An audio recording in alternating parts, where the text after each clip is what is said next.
couldn't get more excited. Like when I'm all finished baking and I'm going to the market. That's like my happiest time. I love setting up and getting ready for the market. It's exciting because people are stoked to come there once a week and get their bread right now. People look forward to that weekly experience. That was kind of my fondest memory of bakeries, really, is just going to the old, the bakery in town. They did just basic stuff. Just rustic, simple, loaf. Stone milled flour, fresh. I think really any town could use a good baker. It's the way it used to be. You got your baker, your butcher, you got all these arts, and that's kind of the way it used to be, and we need to get back to that.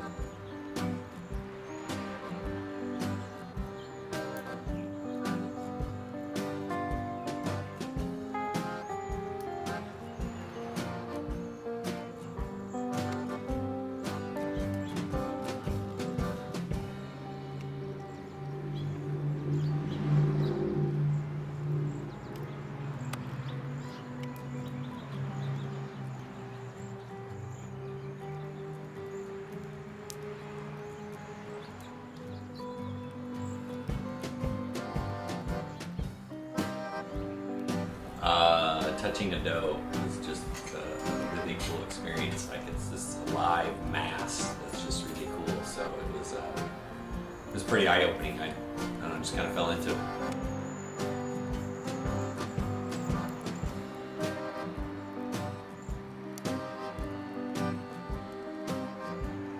I do everything by hand, by choice, because making it in small batches is different than making it in large quantities. It changes the flavor profile. It's like a fine wine or a craft beer. Really, nutrition is kind of the key for me, and using good flours that are nutritious and whole grains. So I'm getting all the whole grains milled, which is really neat. Back in the day, there used to be mills everywhere. There's grain growing everywhere. Everywhere you had a community set up, you had grains growing. You had mills. There's a couple. There's one out in Woodland. There's one here in Petaluma. I'm getting my stuff from that's being stone milled for me. I get stone milled spelt flour. I get stone milled kamut flour. I get stone milled wheat flour. The one wheat is a California wheat. So, like I said, that's really exciting just because I like the localness of it. It's grown out in the valley here, dry flour.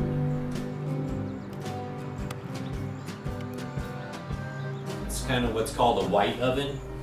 Meaning that it's an indirect fire.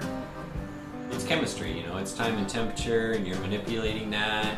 Your shop's cold or it's warm, your oven's hot or cold. There's all kinds of factors that come into play. But what you do as a craft person is having your starter and feeding it on a daily basis, and you nurture it, and you develop these flavor profiles with it. You're really trying to get out of the grains the flavors that are there by way of fermentation. You got this nice sweet ferment with this nice sour ferment. You combine them together and you get this really nice balanced fermentation flavor. Everybody's different. No two breads are the same. No two bakers do the same things. You could give the same formula to 10 different professional bakers, so you're going to get 10 different results. Ideally, I want to be off the grid, no power, no nothing, where I'm self-sufficient and all I need is wood, really. I don't know, just doing it in small batches by hand. And then I'll grow what I need for the flatbreads. I'll grow all my dandelion, I'll grow my arugula, I'll grow spinach, I'll grow whatever's needed, really,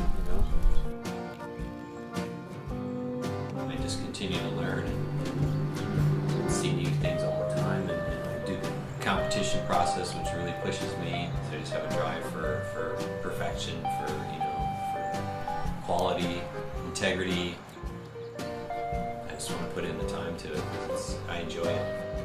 The whole process is fun, I think the satisfaction of pulling those loaves out of the oven that are just beautiful, it humbles you. Bakers in general, I think, are pretty humbled because you're taking basic ingredients and mixing them together and getting this loaf that's amazing. It's staff of life. Something that could feed many people, and it's just flour and water and salt. You know, I'm a one-man show, and I make it fresh for the market. I mix it, shape it, bake it, and sell it.